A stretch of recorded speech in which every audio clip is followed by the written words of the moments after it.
Alright, happy Lunar New Year, yogis. It's nice to be able to share this class with you.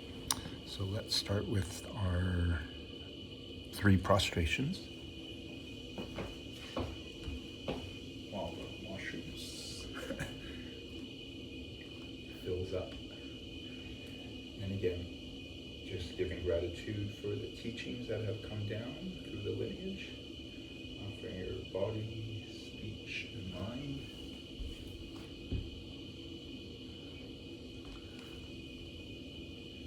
Body, speech, and mind.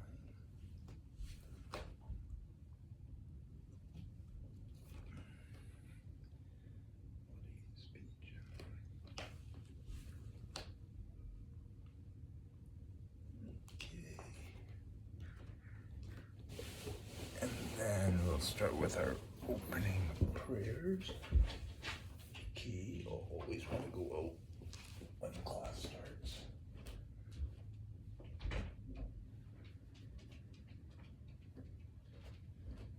Okay.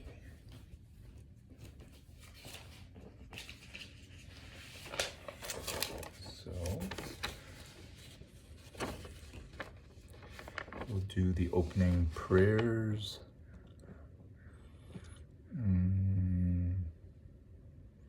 Yeah, let's do it in Tibetan for that first one this morning. All right. Hope it's not too bright. Okay. Sashi Puki Jukshin Meitok Tram Viram Lingshi Yende Genpa Di Sangye Shindu Mite Uwargi Drokun Namdak Shingla Dupar Shok Idam Guru Ratnam Madlakam Niratayami. And then as we do the refuge, again, good to remember that we are seeking refuge in the Buddha, in Dharma, the teachings, in the Sangha, those who have reached enlightenment, seeing the direct perception of emptiness. For that, minimum reason that we don't want to be reborn in hells, physical, mental, emotional pain there. As a craving spirit, never satisfied. As an animal, not including your well-loved pet. So, and today, how about we do one time in Tibetan, second time in English, and the third one in Tibetan. So, Sangye Chudang Soki Choknam La Jangshu Pardu Dakni Gyapsu Chi Dakni Jinyin Gipe Sunam Ki Drola Panchir Sangye Drupar Shok. I go for refuge to the Buddha, Dharma, and Sangha until I reach enlightenment by the goodness. Oops, can you see that? By the power of the goodness that I do in giving in the rest, may I reach enlightenment for the sake of every living being. And then we'll do in Tibetan. Sangye Chudang Soki Choknam La Jangshu Pardu Dakni Kyapsu Chi Dakni Jinyin Gipe Sunam Ki Drola Panchir Sangye Drupar Shok.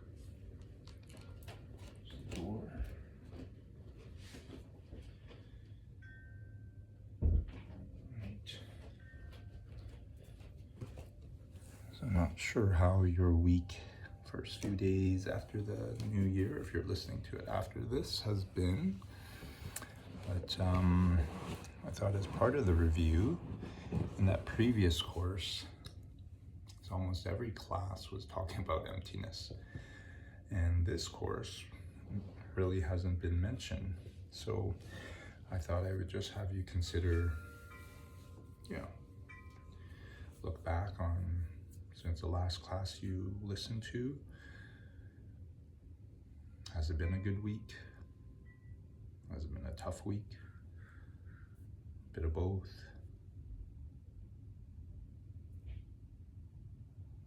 hopefully you see the good experiences, the good moments as your good karma that has ripened. Excuse me. Coming from the same things that you did for others in the past, this life or previous life, lives previous to that. And that if you had a really tough week, you had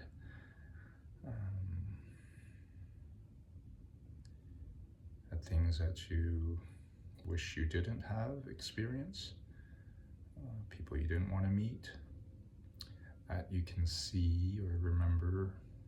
I think I'd say remember now that yeah, those are bad karma that's also kind of ripened, but that the good news is that they say you're purifying it, that you're getting rid of it. It's kind of like when you're detoxing, getting rid of their toxins. Sometimes that's not a easy process. So you should celebrate that anytime you don't feel you're experiencing good karma, that you're purifying.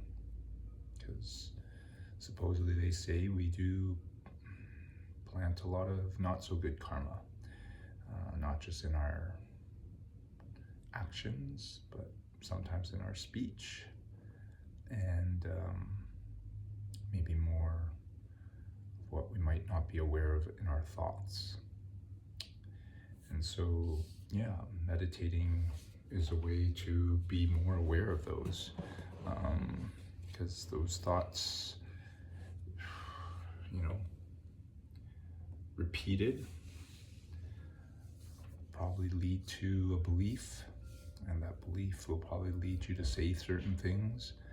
I've been kind of bringing awareness this week that I know if I wouldn't say I'm gossiping, but if I'm kind of complaining about someone else, especially to my wife who might feel the same, I almost feel like I'm encouraging that belief in her. 1 second, I'm gonna open the door.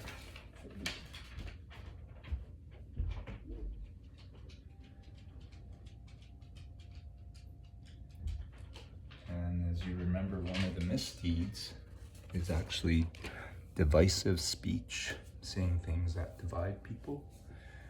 I've kind of been aware that, I think the 2 or 3 things that bug me about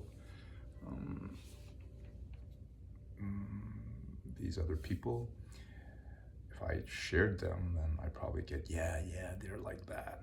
And I just kind of increase the division that Susan feels between her and them. So I just kind of try not to do that, and then also try to remember that, again, that's my karma. I must have done something similar, otherwise it wouldn't have ripened for me.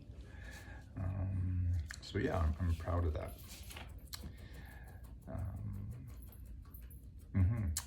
And then I guess one other thing I wanted to share was, in honor of the Winter Olympics, I unfortunately have my Canada t-shirt in the wash, but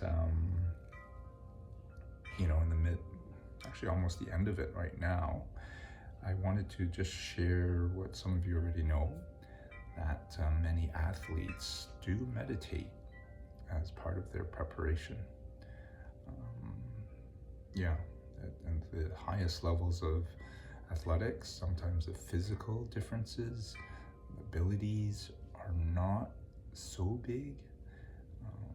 What really you may have experienced, I definitely have, is that it's mental and emotional, and that the stress of being on this big stage, preparing all your life for this one event that can be over like in seconds,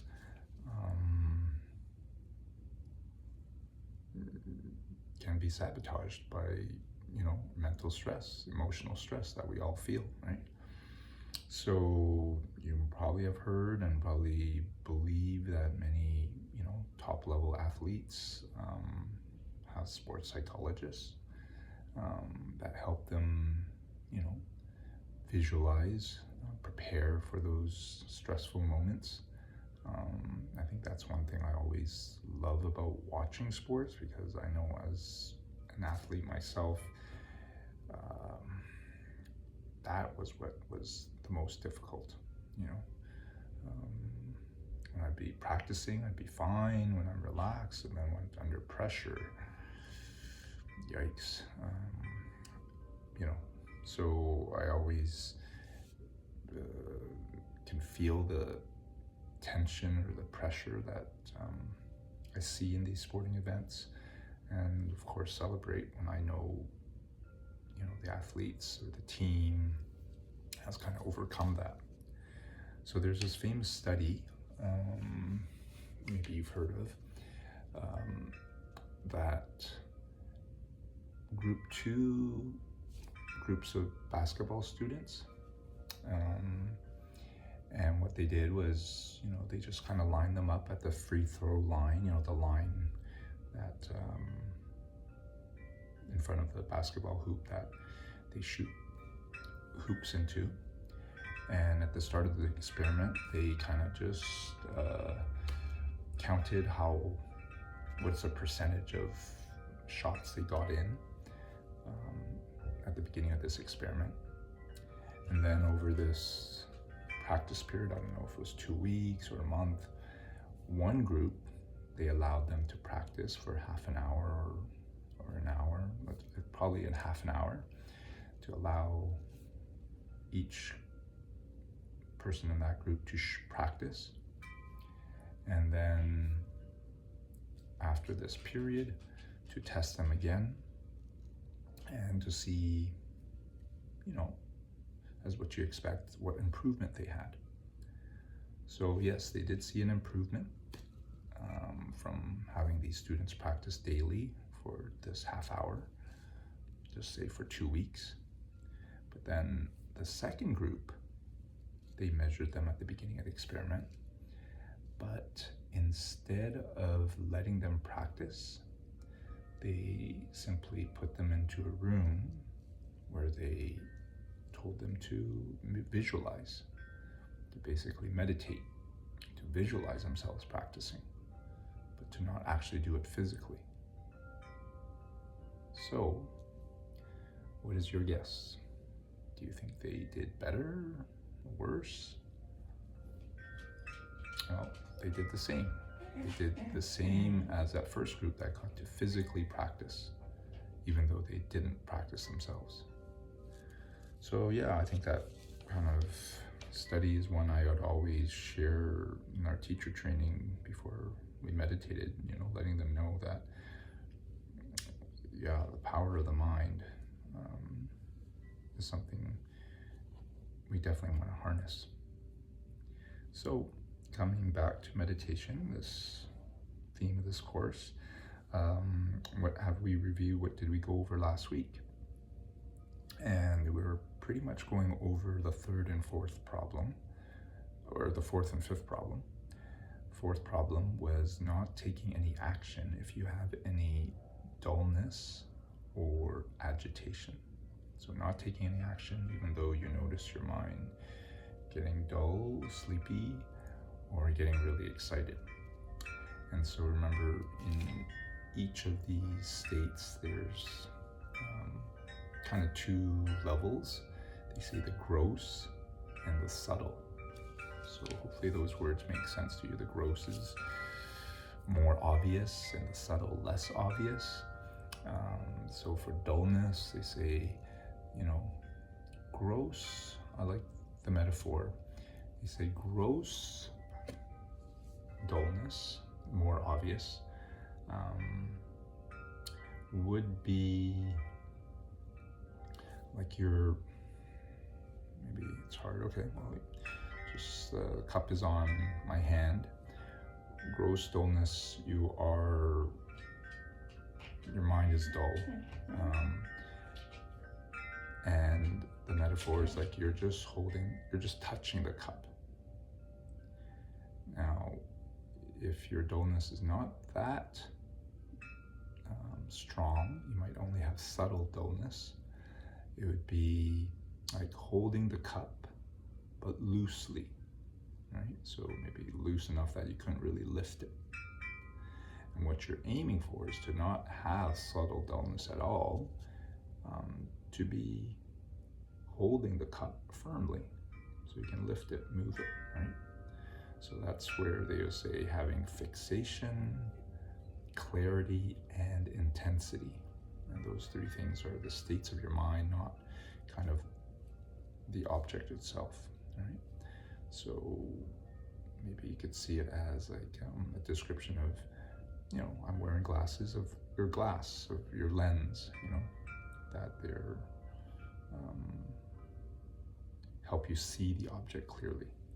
And so agitation is the same. You can have gross agitation, like really obvious. You cannot even keep your mind on the object as much as you try.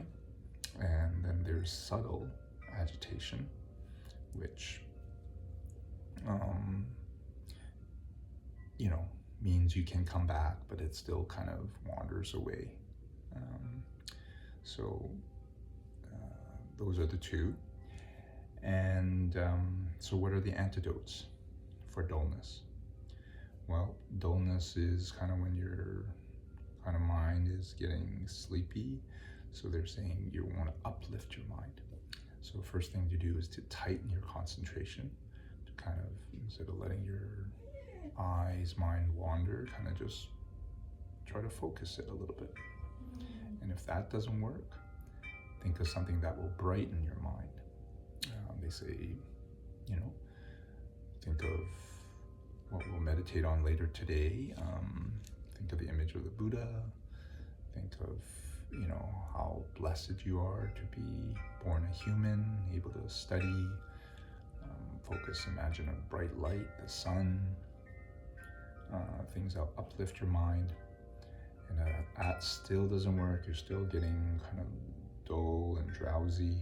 And actually to get up, put cold water on your face, walk around, look up at the sky, and then come back onto your seat. So for agitation, it's the opposite. Your mind is kind of like extra busy, and so you want to calm it down, right? So they actually say maybe don't try so hard as the first antidote. Don't like, you know, like when you, I don't know, that image came to mind, like you're holding maybe like those little packs of soy sauce. And if you hold it too tight, you know, you're going to squeeze it out, right?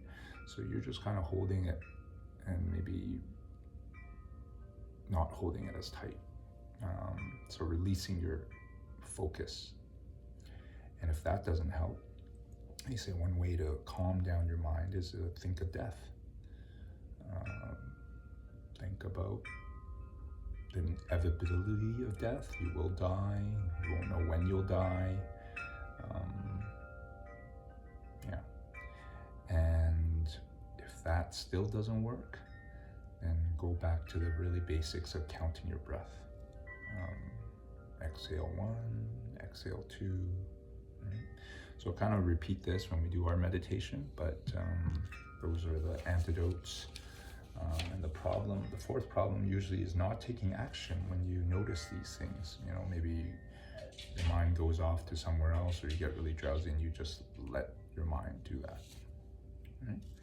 So fifth problem is when your mind is really focused, you're driving on the highway and wheels are aligned, that you don't steer left and right when you don't need to. So taking action when it's not needed. All right? So those are the things you need to progress in meditation. And what we'll go over today is the 9 stages of meditation. You teach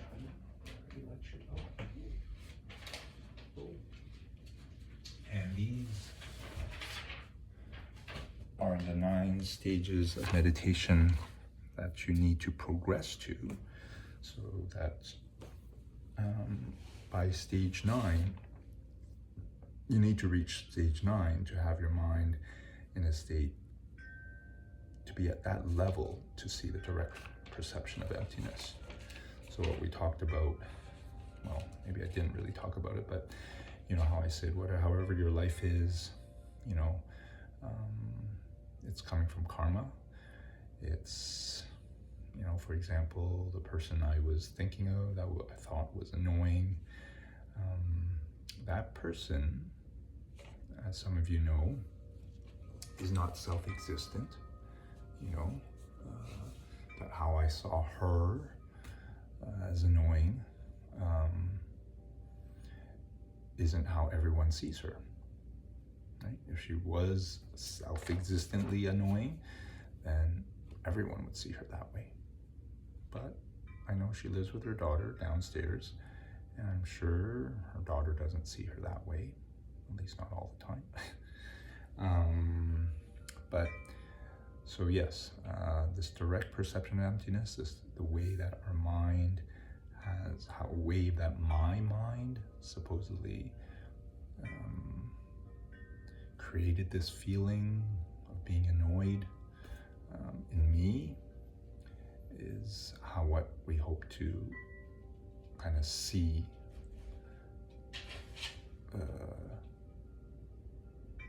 in when we see the direct perception of emptiness, that state where we're in deep meditation for like 20 minutes and you can see how everything in this world is created. There's Yuki wanting to come back in.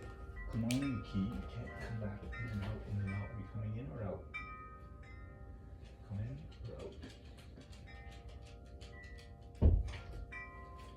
Supposedly it's good karma for animals to hear the Dharma. Might give them a good rebirth, right? Okay, so what are the 9 stages? And this is a really good point. Some people will say, well, if you just read the words of Buddha, his words are written in what they call sutras, you won't get like the exact explanation of each of these stages.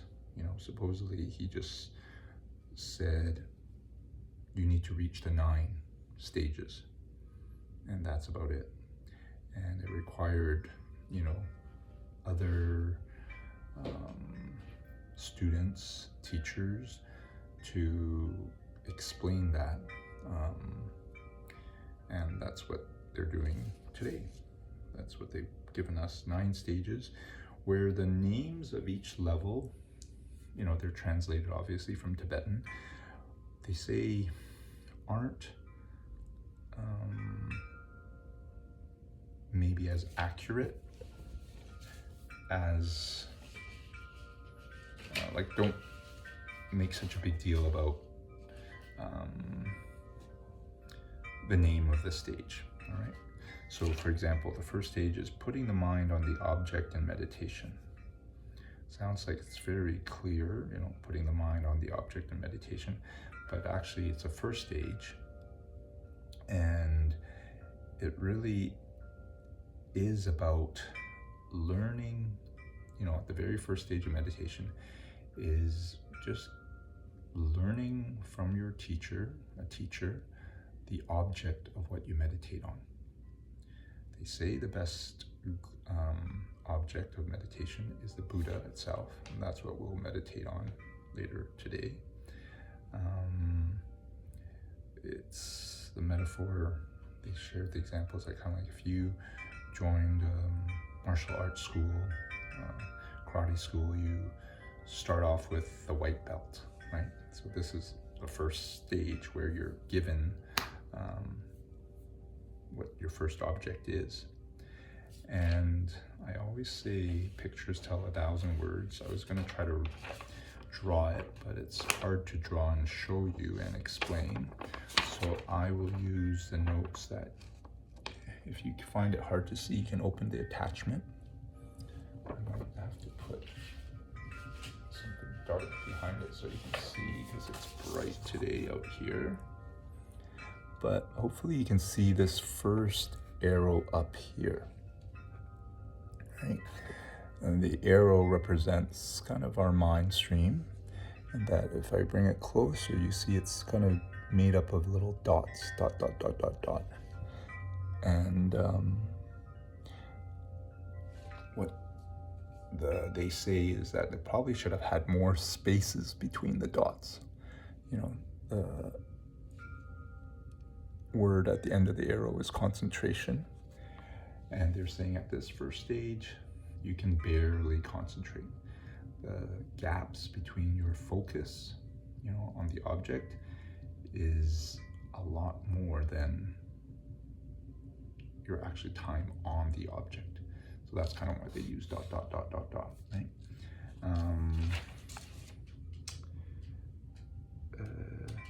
In terms of hearing it from a teacher, everything I go over actually is included in these 2 sheets in the reading. But they say, there's some things that we can keep in our mind a lot more if we hear it from someone. So that is the reason why, you need to hear the instruction from someone. And maybe that's hopefully why listening to this, watching this helps more than just reading it. So, second stage is called putting the mind on the object. Putting the mind on an object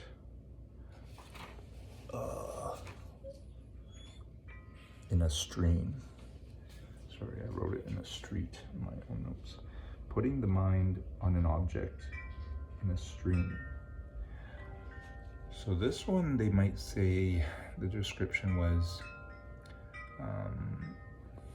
well, look at the picture there. You see the,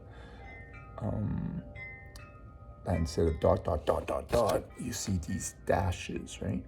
So that's a really good picture because it shows that the concentration isn't so momentary. It is, you can hold it a little longer. They say in the first stage, people just kind of feel like their mind is even more wild than before they started meditating, when in truth, it's only because might be the first time that they actually brought awareness to their mind. But by the second stage, they can hold the object a little longer, and so you can see the dashes, but you can also still see the spaces. Now this is a really good one. The spaces between the dashes are still bigger than the length of the dashes itself. So that represents that, ability to focus is still really short. That these first 2 stages, the distraction time is definitely longer than the time on the object. The third one, just to show you a picture, is this one here, and you see it's like dashes, but the dashes are longer and the spaces in between are shorter, smaller. And the dashes are actually, if I back it up, it might look almost closer to a line. And patch-like fixation, or putting the mind on the object, is a really good description because when you think of a patch that you put on your clothes, the patch is usually smaller than the whole piece that you're trying to fix, right? I have a good little example in my little pair of pants here that I'm going to hopefully patch one day. There's just a little hole, and the hole is smaller than a pair of pants. Otherwise, I probably wouldn't patch it. Right? So you're at this stage, you're able to just connect those times when you're disconnected. And they say you have pretty powerful recall.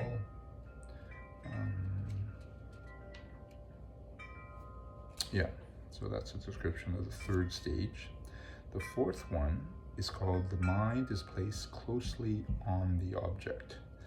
The mind is placed closely on the object. And this is a great picture too. Now you'll see the line is actually a connected dash, that your recall, that you're able to stay on the object. But what you now, the meditator, experiences at this stage is the squiggly line, agitation, and the squiggly line, dullness. And though it doesn't say it here, this was probably the gross forms of each, and like the more obvious ones that are taking your attention away from your object, right? So I think it's a great picture in showing that. So using the description of fixation, you have fixation, but you can lose your intensity or your clarity.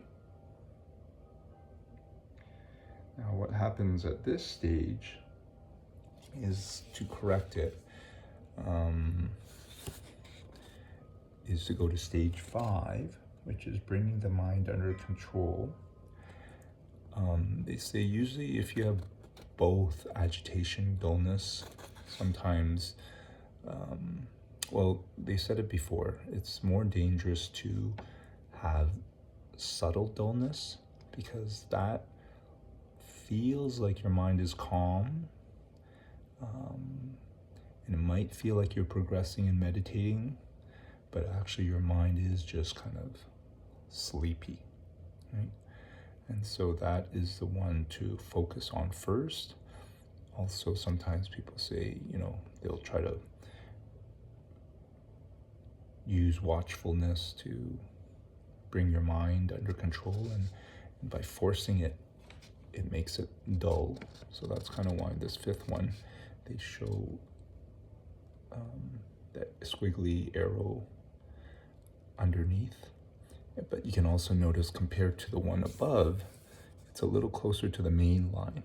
So this is not the obvious, the gross dullness, but the subtle dullness, right? The one which makes you feel, they say maybe like someone who's smoked a lot of marijuana. They're kind of like in that dopey, zoned out state, right? That's what you don't want to be in. So moving to the 6th stage, called making the mind calm. Making the mind calm. Show the other one. It was kind of like the opposite of what we just saw. That here you're working on subtle agitation. If you're taking care of now subtle dullness, now you're trying to take care of subtle agitation, your mind still wandering off. Right? And they say your watchfulness is complete at this stage. You almost don't need to be watchful, which is the antidote to agitation and dullness. And then it leads to the 7th stage,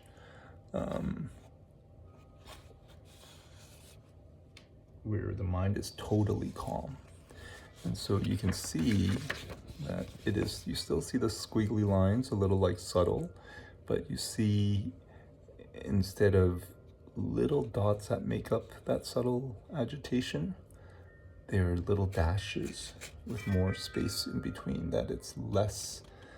At this 7th stage, both subtle doubt, and agitation are still there, but they are not very strong. And so they use this metaphor, kind of like in the beginning of meditation, it might be like your enemies of subtle dullness and distraction are really strong, and so they kind of take over. But by the 7th stage, it's kind of like the enemy's weakened, they're about to be defeated, and you don't have to do very much, right?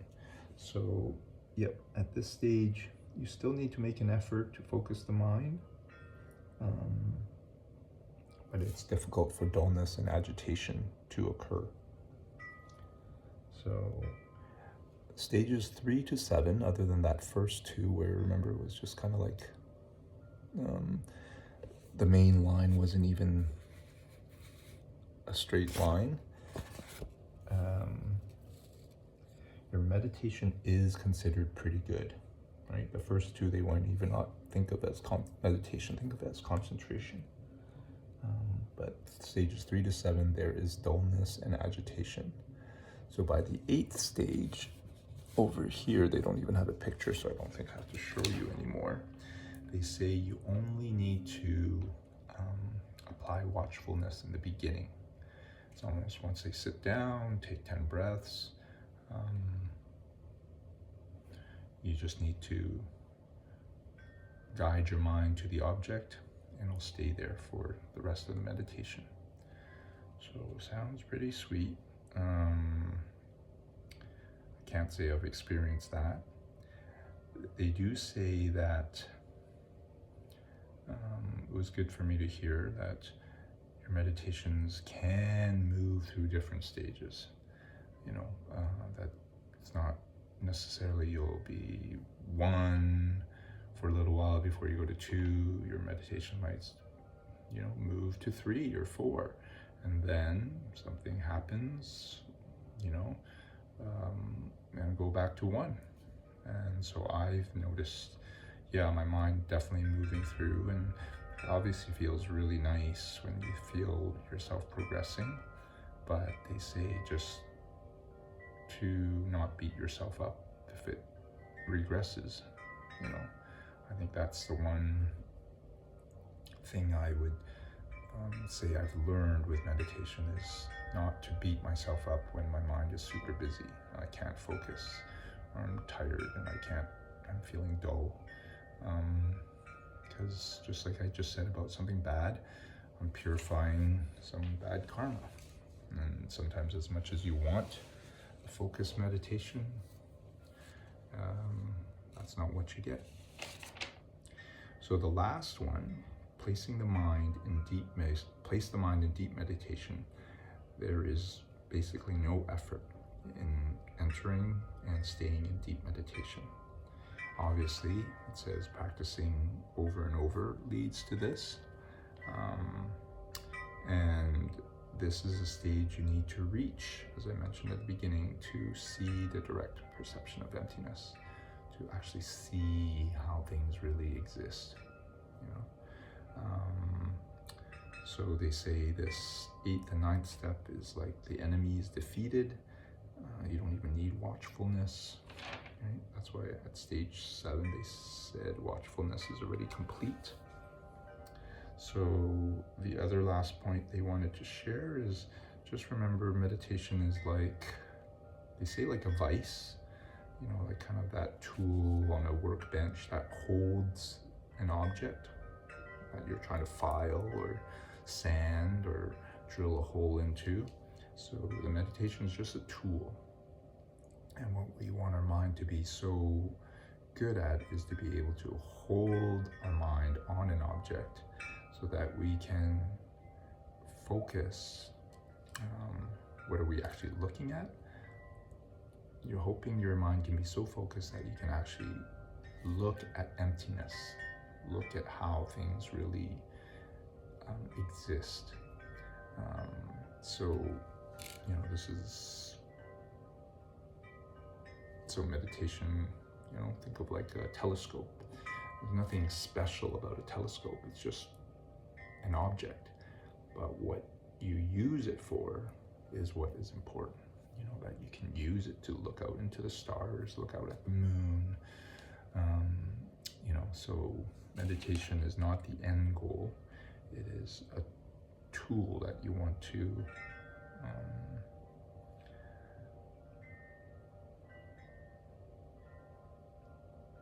shape your mind into, to use to understand how things exist. So that is where we will get you to practice a little, that will meditate on an image of a Buddha so that you can see just how your mind is today. And maybe it will be stage 1 that you can barely focus. Maybe you can hold it a little longer. Now you might have a Buddha yourself, but I will kind of give you an up close peek if you don't. With mine, you can see that this little piece, supposedly a knot on the top of his head, is broken off. But that is one of the marks of a Buddha. The long ears, there's supposedly like 200 distinguishing marks that show someone as a Buddha. So whatever you notice right now might be what you can, looking at your own or at this one, visualize in our meditation. Sometimes I've seen a swastika, and again, that's not unfortunately, it is a symbol that Hitler took, but it is meant to represent a symbol of peace. The shawl, and he's sitting usually on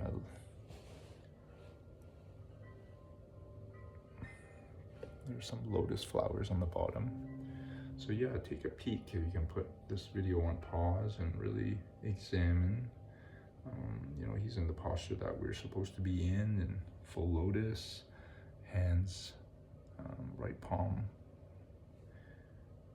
into your left, sitting up nice and tall, relaxed shoulders, tip of the tongue, the roof of your mouth, eyes closed or barely, face relaxed. So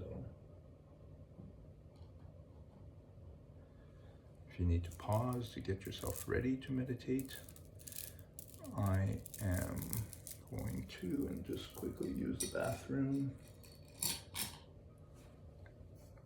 I'll pause it and come back. That you can just prepare your space. Offering bowls. I love lighting a candle. Always feels special.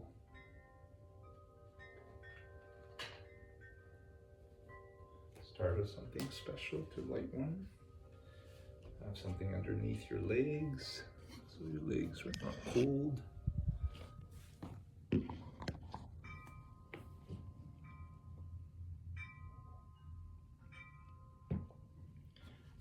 Remember to have something underneath your buttocks so your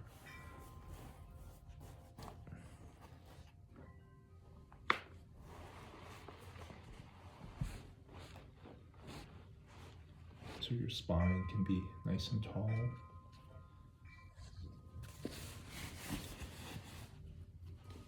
And that if you're in full lotus or even half lotus, to try that left foot under your thigh.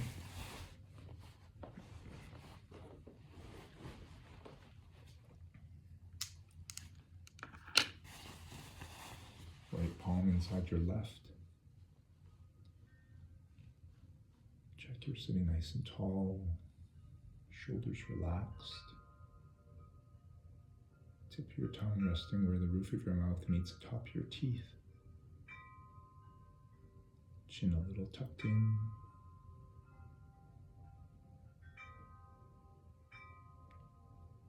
Face, forehead relaxed. Eyes closed or a little small gap.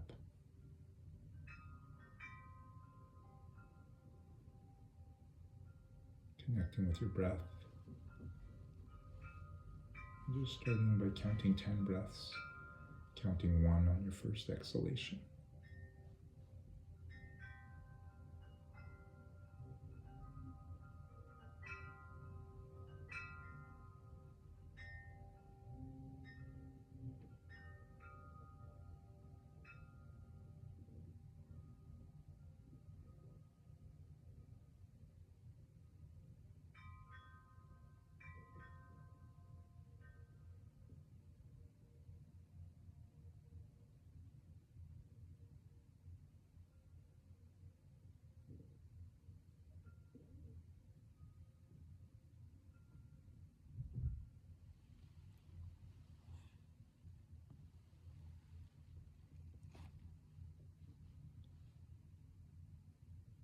Drawing 3 more breaths.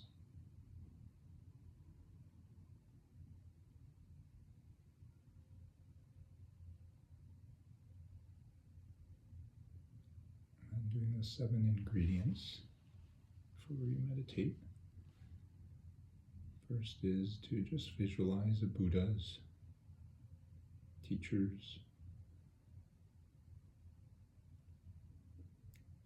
making many copies of yourself and doing 3 mental prostrations in front of all of these teachers and Buddhas.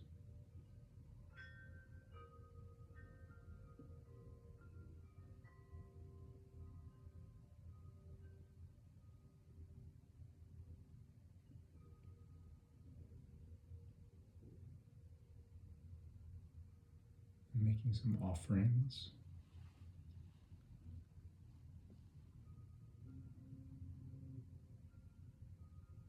Anything that you'd like to offer them.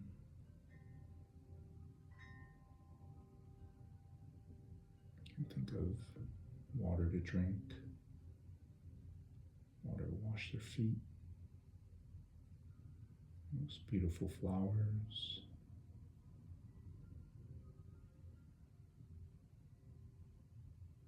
incense, perfume,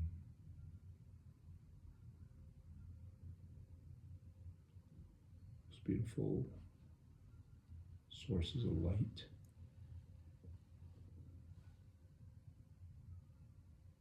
food, music.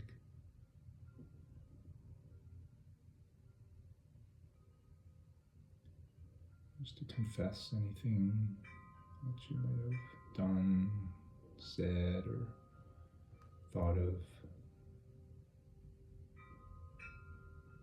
recently that you like to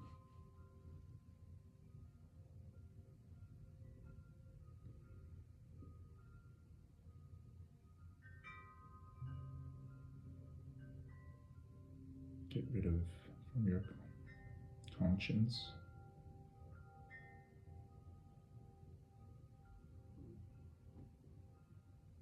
Think about something else you've done for others, even in thought or speech that you'd like to rejoice in.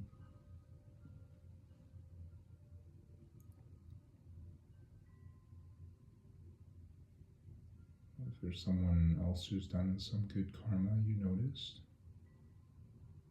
maybe even you saw on your screen or heard about, celebrate that.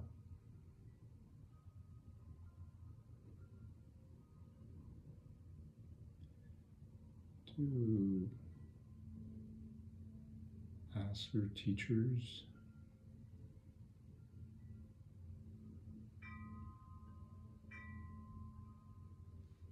Buddha to continue to teach. Maybe they're taking on the form of somebody you work with, your family, partner.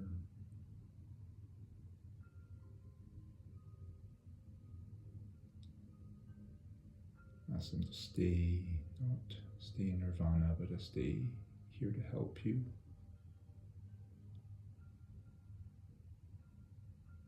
And then finally, that the good karma you receive from this meditation, listening to this class, that it won't just ripen into some good karma for yourself, but will be dedicated, put aside towards your enlightenment, so that you can be a Buddha and help all sentient beings. Won't just include the ones you care about now.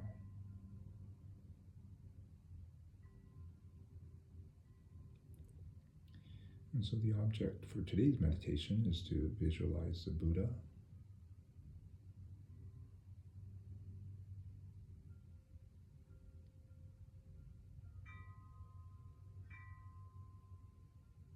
And the one you've seen might not be animate, probably a lot smaller.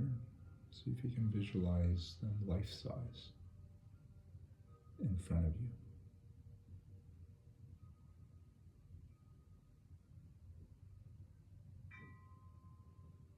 And starting from the top of their head, see if you can fill in the details.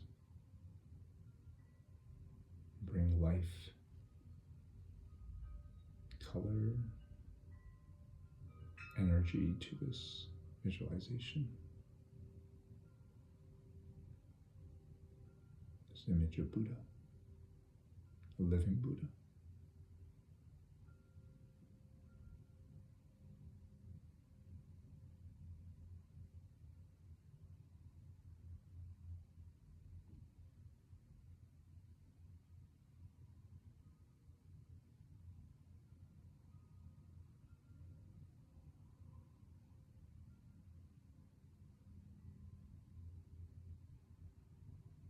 What they're wearing,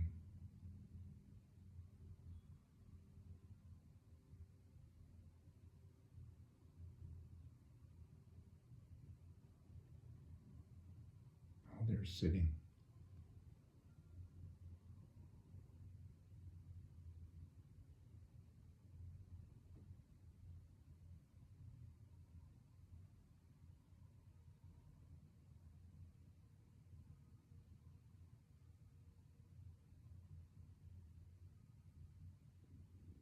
What type of altar are they sitting on?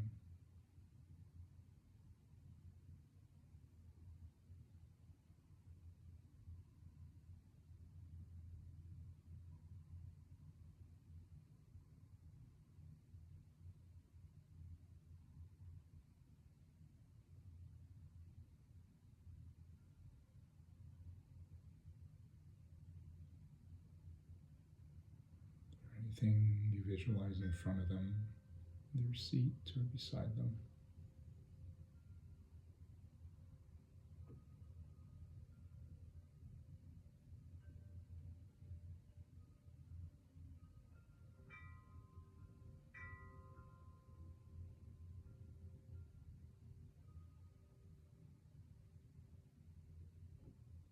You feel their presence.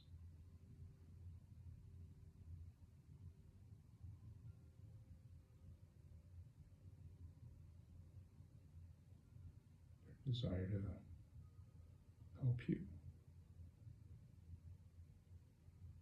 Their love for you.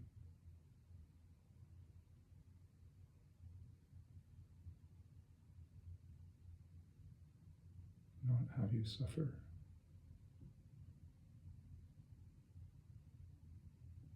Have you truly be happy, not just temporarily, but eternally.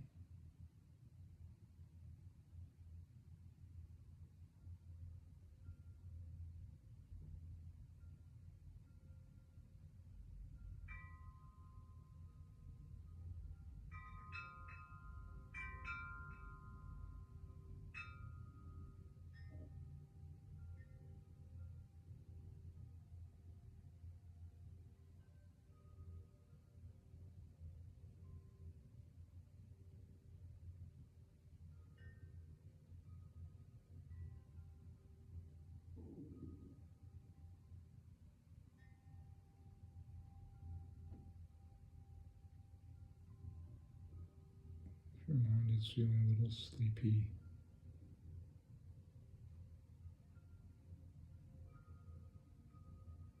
see if you can tighten up your concentration.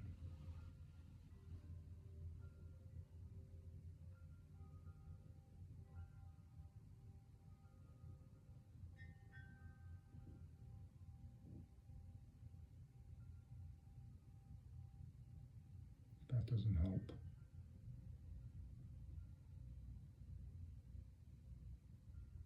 visualize a bright light glowing from the Buddha.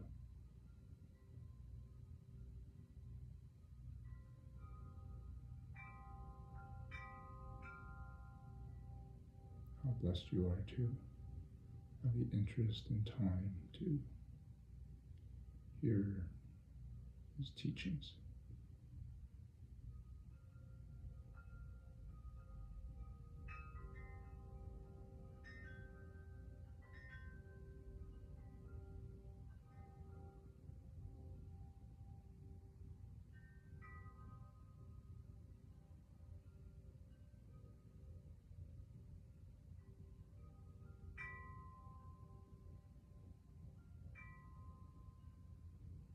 I'm still feeling kind of dull.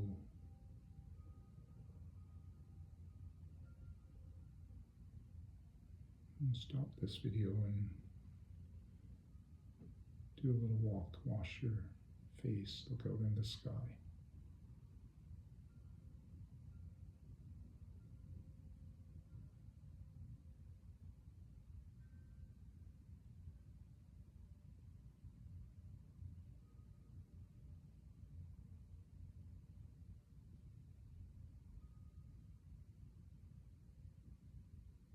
If your mind is feeling really busy,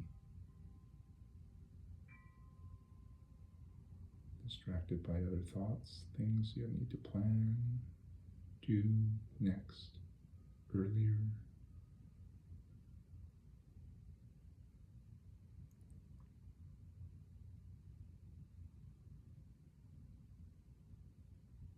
say not to try so hard to concentrate.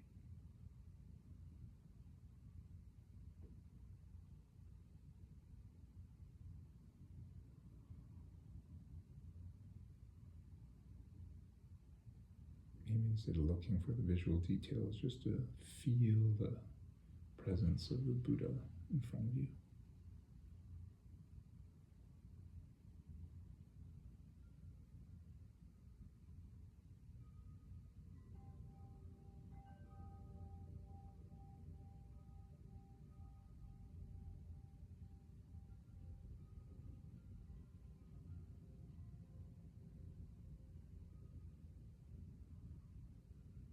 Still busy.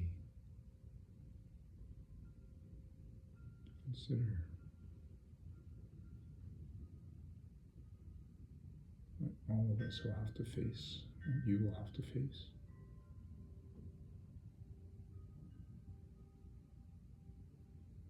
Maybe not so long in the future, it could come at any time, your passing, your death.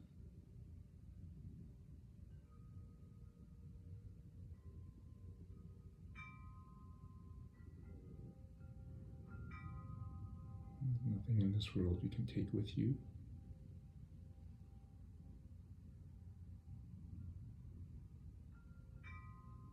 How important it is to spend your time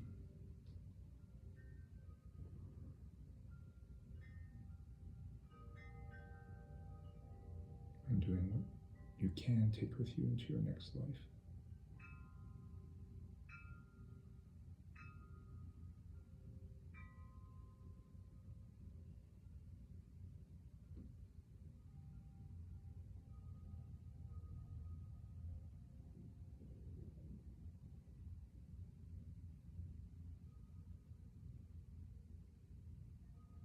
If you're still having a hard time,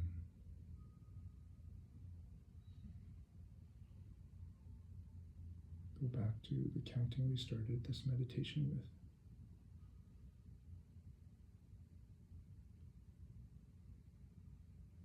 Your mind gets distracted before you reach 10, go back to 1.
maybe 5 more minutes.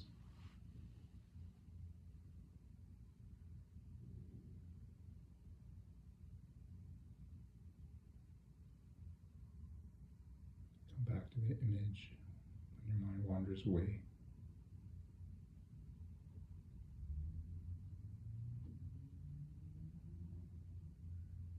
Not to take any action if your mind is focused.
Back when it wanders away.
Back when it wanders away.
Drawing 3 more breaths.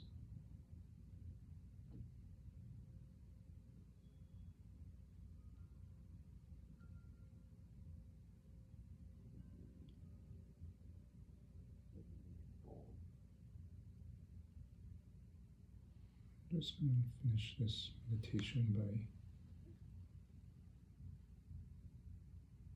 asking the Buddha to bless you, bless your mind.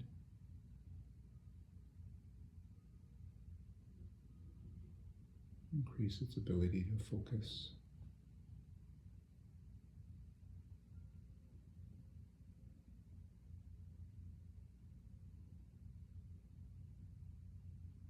So that you can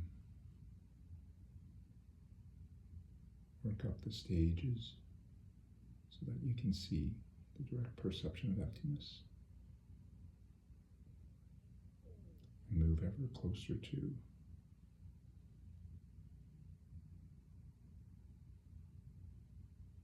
being a Buddha yourself, fully enlightened.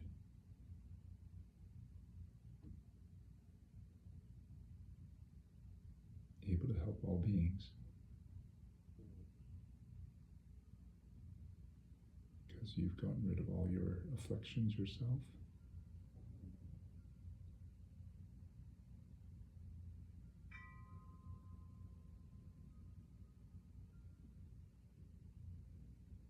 And in a state of eternal peace and joy and happiness.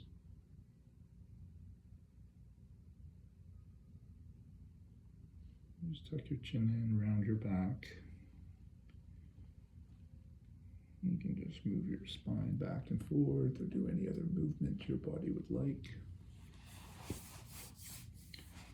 Stand and shake out your legs. And as I like to do, rub your palms,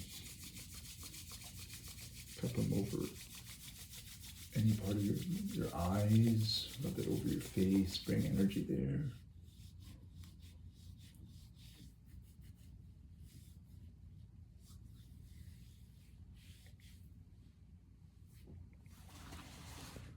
You shake out your legs. One nice way to kind of wake the whole body up, do a little seated twist. So you can see. Just inhale the center and exhale, turning the knees, your whole spine into a twist like this, side to side.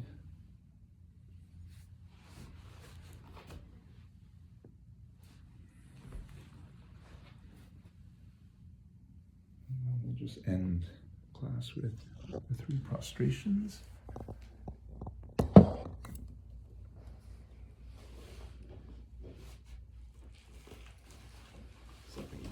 If you're just meditating, body, speech, and mind.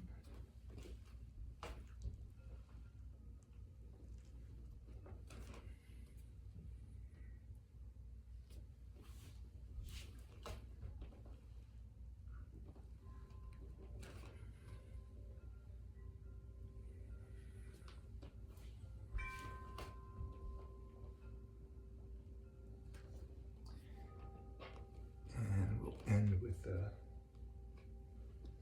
closing prayers. Yes.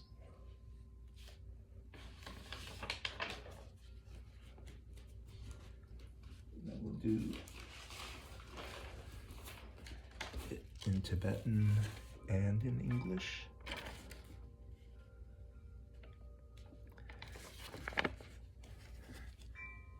Yewandi kewo kun sunam yeshe zoksok shing sunam yeshe lejongwe dampa kuni topar shog.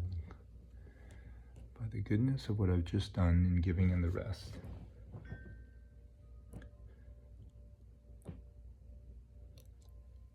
may all beings complete the collection of merit and wisdom, and thus gain the 2 ultimate bodies that merit and wisdom make. Thank you. And we'll see you next class.